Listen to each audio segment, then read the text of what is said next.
Hello guys, welcome to our own YouTube channel. आज हम real analysis की Abel's theorem करेंगे। इम्पॉर्टेंट थ्योरम है, नेमिंग थ्योरम है। नेमिंग थ्योरम सारी ही इम्पॉर्टेंट होती है, तो एबेल्स थ्योरम करेंगे। फर्स्ट दो थ्योरम होती है इसकी, फर्स्ट फॉर्म और सेकंड फॉर्म। तो फर्स्ट फॉर्म आज करेंगे और नेक्स्ट टाइम हम सेकंड फॉर्म करेंगे। तो एबेल्स थ्योरम देखते हैं। फर्स्ट फॉर्म, उसकी सबसे पहले तो स्टेटमेंट वो भी याद होनी चाहिए आपको। अगर कोई भी पावर सीरीज किसी एंड पॉइंट आर पे कन्वर्ज करती है किसी भी इंटरवल में, आर से ओपन इंटरवल है -r से r, इस इंटरवल के एंड पॉइंट पे कन्वर्ज कर रही है, मान लो वो एंड पॉइंट r है, तो इस एंड पॉइंट पे अगर वो कन्वर्ज कर रही है तो वो 0 से इस एंड पॉइंट तक क्लोज इंटरवल वहाँ यूनिफॉर्मली कन्वर्ज करेगी।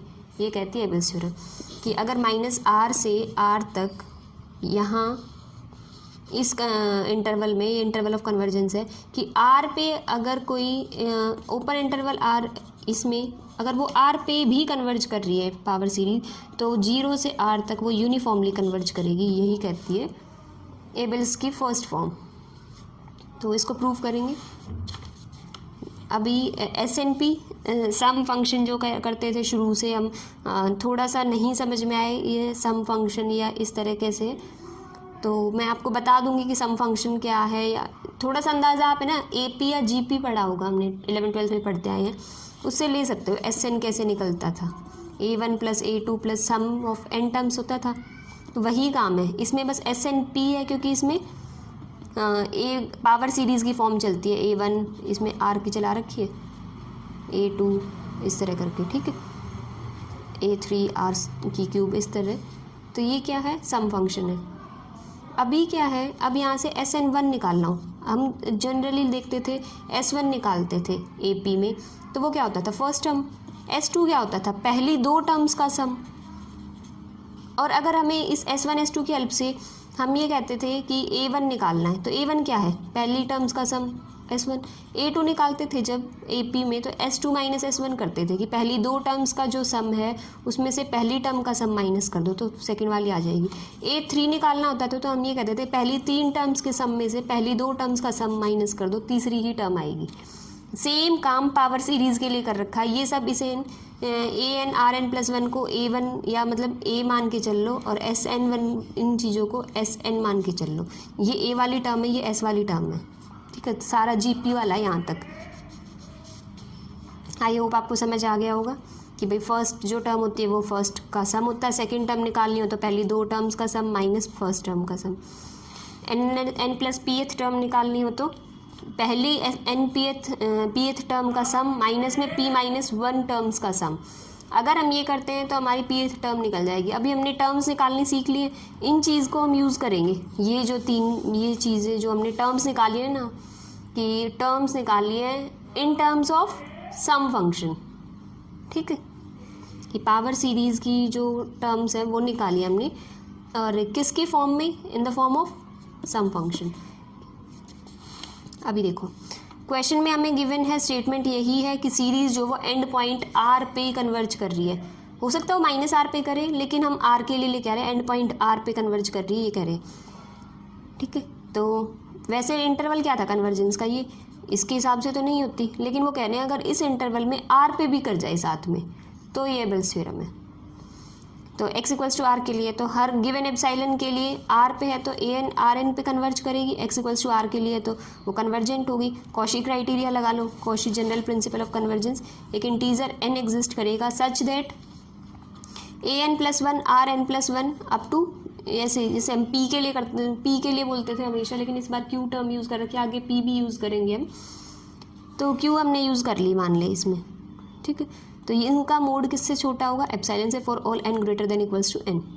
कन्वर्जेंस वाला ही है तो पार्ट कॉशी वाला, सिर्फ डेफिनेशन लगा रखा है। इसका मतलब क्या है, n+1 से शुरू है, n+2 n+ ऐसे करते करते, तो ये क्या है, इनका सम फंक्शन। तो सम लेस देन, इनका मोड किससे आया, एप्सिलॉन से छोटा।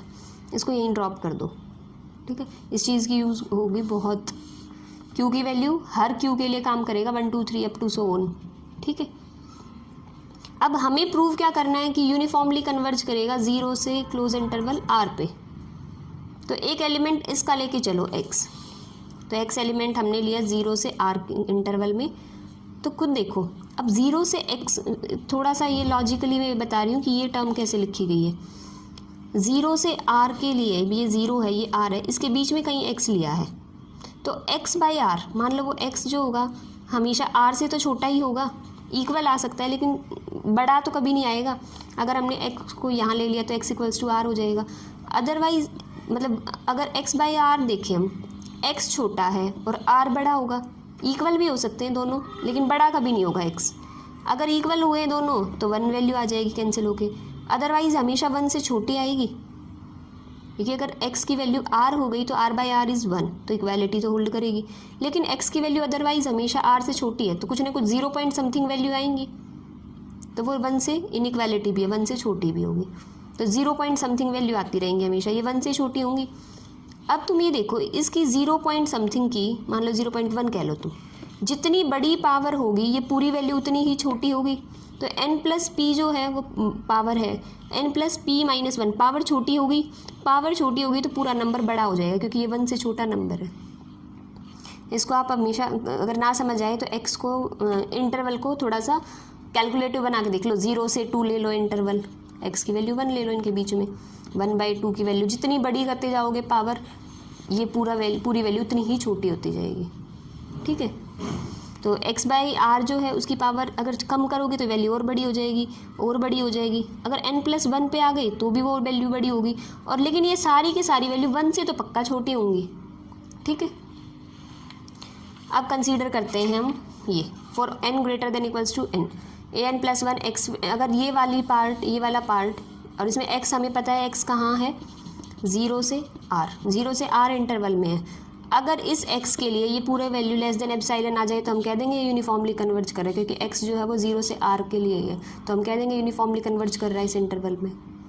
ठीक है, अब करते हैं an plus 1 as it is रखा, r की पावर n प्लस 1 मल्टीप्लाई भी किया और उसी से डिवाइड भी किया, r की पावर n प्लस 2 उसी से मल्टीप्लाई भी किया और डिवाइड भी किया, इस तरह लिख लिया। अब खुद देखो an प्लस 1, इसको s की फॉर्म में लिखना शुरू कर दो जो पहले सिखाया था, sn प्लस 1। सेकेंड टर्म कैसे निकालते हो, पहली 2 टर्म का सम माइनस में पहली टर्म का सम। an प्लस पी टर्म कैसे निकालोगे, पहली p टर्म्स का सम माइनस में p माइनस 1 टर्म्स का सम। ठीक है, तो ये किया हमने।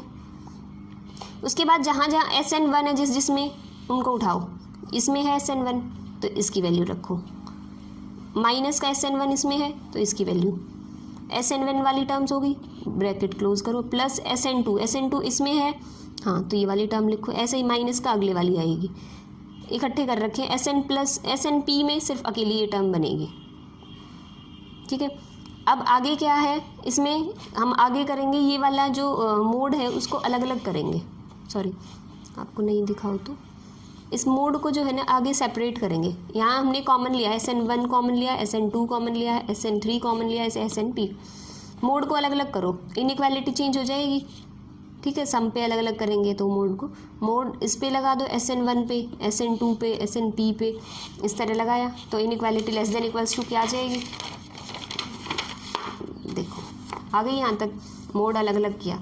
अब हमें पता है हर snq, पीछे लिखा था और मैंने कहा था ये यूज़ करेंगे हम, लेस देन एप्सिलॉन आया था, q की वैल्यू 1 भी है, 2 भी है, 3 भी है, कुछ भी है, हर q की वैल्यू के लिए।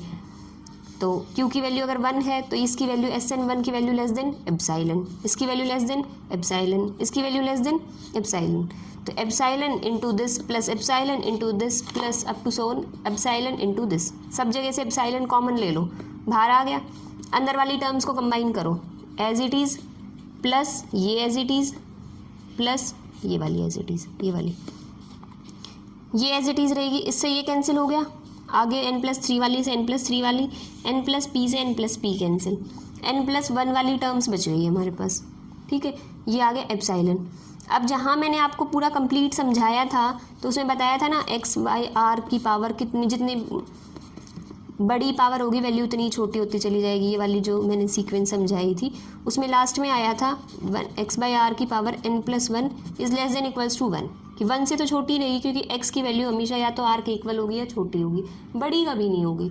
तो ओवरऑल जो फ्रैक्शन है वो हमेशा 1 से तो छोटी होगी या इक्वल होगी, तो ये पूरी की पूरी 1 से छोटी या इक्वल होगी, तो ये पूरी वैल्यू एप्सिलॉन के इक्वल या छोटी होगी।